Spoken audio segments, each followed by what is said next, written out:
Intelligence analysts say that Pakistan has the fastest growing nuclear arsenal anywhere in the world. I don't Why? think, I don't know where they've come up with this.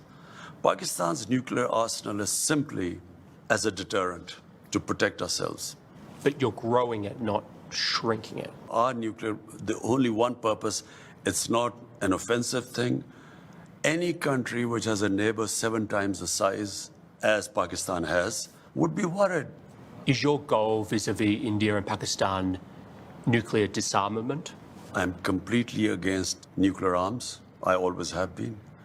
We've had 3 wars against India. And ever since we've had nuclear deterrent, we have had no war between the two countries. We have border skirmishes. The moment there's a settlement on Kashmir, I believe the two neighbors will live as civilized people. We will not need to have these nuclear deterrents.